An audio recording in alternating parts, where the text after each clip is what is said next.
I know that these humans are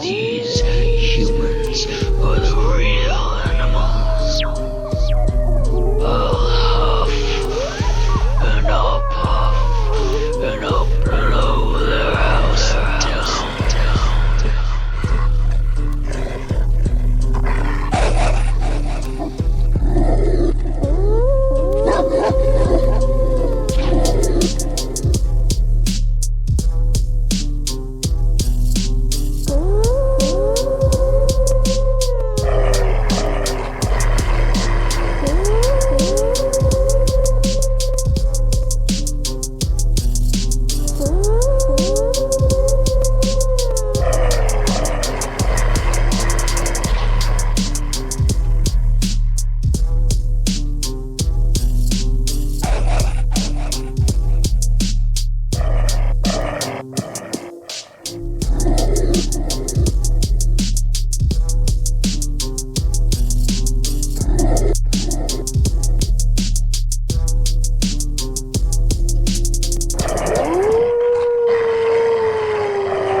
Yeah, every time I hear these people call themselves Jews, we're the true Jews. No, Jews are a made-up term. It's something added in. It ain't got shit to do with Judean. That's where it comes from, Judea, Jew.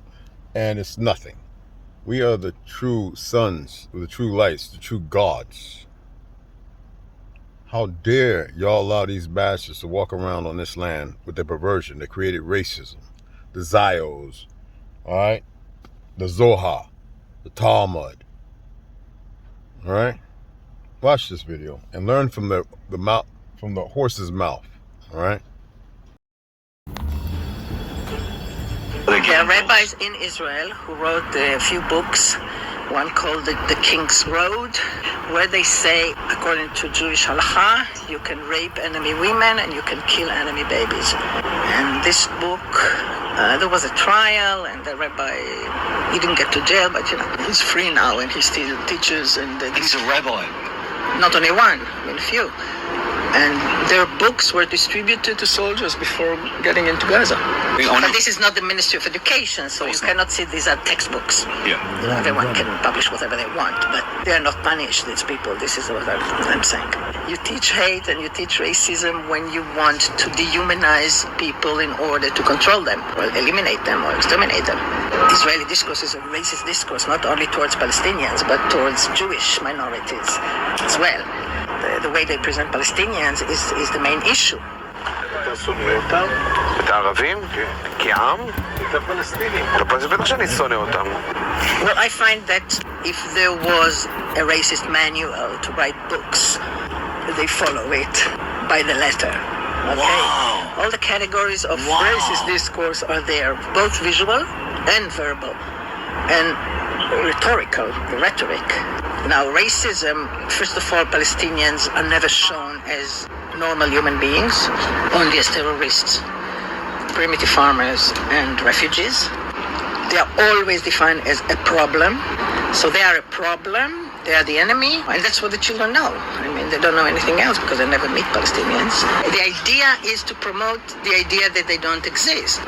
Otherwise, we should have another Auschwitz, another Treblinka. This is in the books. So from the age of 3, I think you said, from the age of 3 it begins? Whether it's the, so the propaganda starts at the age of 3. Yes, and also Holocaust education. People here say we want to kill all the Arabs, even the infants, even the babies are terrorists, okay? ההשקעה הגדולה ביותר שלנו זה בחינוך.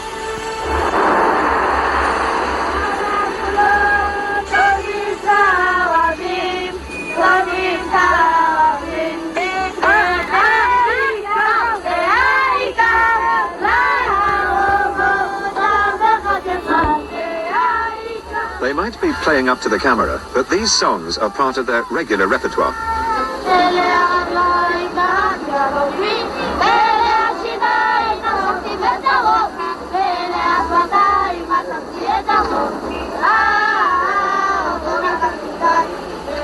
On one hand, you traumatize them, you turn them into heterophobic human beings. They're afraid of anyone who is a foreigner.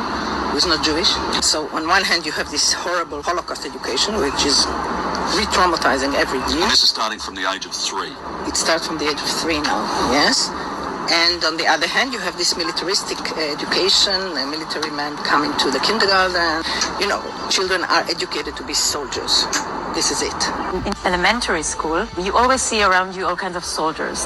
We call it teacher soldiers. So you always see soldiers also within the education system. Sometimes they even teach you something or they help you with your homework and are always around. So this kind of military becomes also a very, very strong part of the identity of the good guys.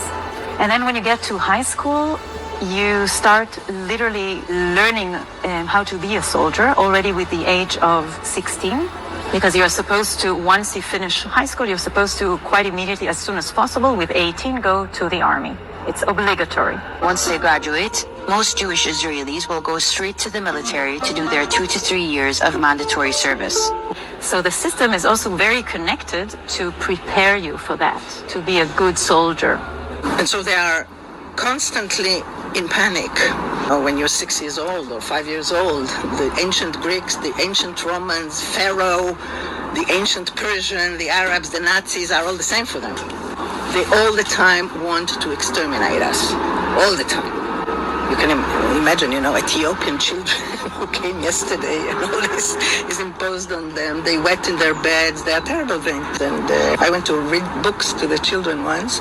So they brought me very nice children's books. And I asked the little girl, what is it here? She said, this is a soldier. He coming to kill us. One little boy told me the Arabs, they destroyed our temple and they drove us out of Egypt. המדינה שלנו, הארץ שלנו, הכל פה שלנו. אתם יודעים ולהראות לערבים שהארץ שלנו. So it's all mixed up. Brainwash. It's a brainwash. It's a mind infection. Richard Dawkins talks about mind infection. It's much more than brainwash. I mean, they grow up in panic. Complete, constant, permanent panic. A computer is a versatile machine which obeys implicitly whatever instructions you program into it. A computer is automatically vulnerable to viruses precisely because it is a machine that obeys whatever instructions are given it in the correct language. A child brain is a machine which obeys whatever instructions it's given by its parents for the very good reason that I've already told you. Therefore, the child brain is also vulnerable to parasitization by viral code. If the child brain could tell which was good advice and which was bad advice, it wouldn't need the advice in the first place. That's the whole point. It needs the advice. And therefore, it is automatically vulnerable to the equivalent of computer viruses. On one hand, they are absent from our life. And on the other hand, they are a problem that we have to solve. למה זה מעשה טוב להרוג עשרות ערבים? לא רק ערבים רוצים, יום לפני כן הם גם צעקו להרוג את היהודים. So in school, is there any teachings that says we're going to live with the Palestinians? Never. Israel never had peace education and never encouraged any peace education or coexistence or meetings or anything like that. They are private enterprises by private schools. Officially, there's never been a peace education or a peace program or a coexisting program. We need to kill Arabs. One of the most important principles or ideals of Israel and Zionism is to be a Jewish majority.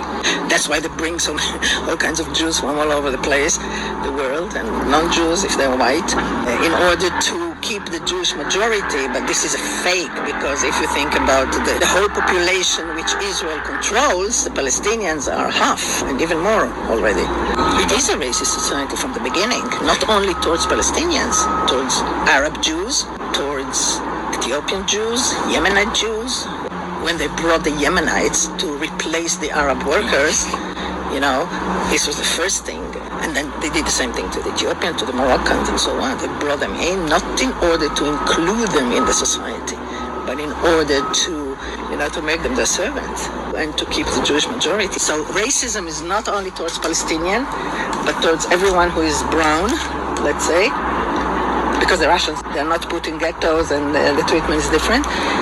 And everyone who's non-Jew and everyone who is not white. That's it. So racism is not stopping in the checkpoints.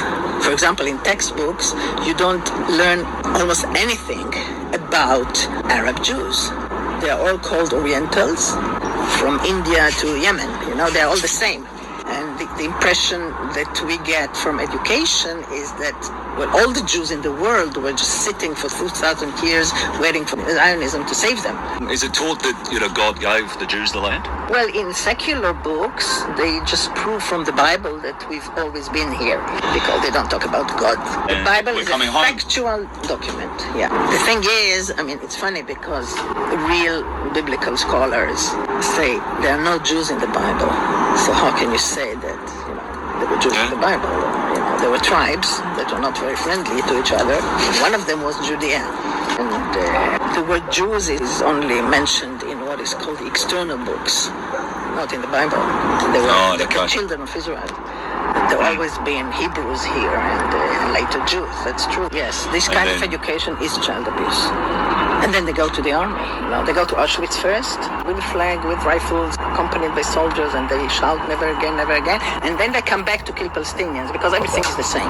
They also learn in Holocaust textbooks that if we had a state and a strong army, we could have beat Hitler, which is completely nonsense. As an Israeli Jew who served a lot of time in jail and convicted for killing a Palestinian? Never.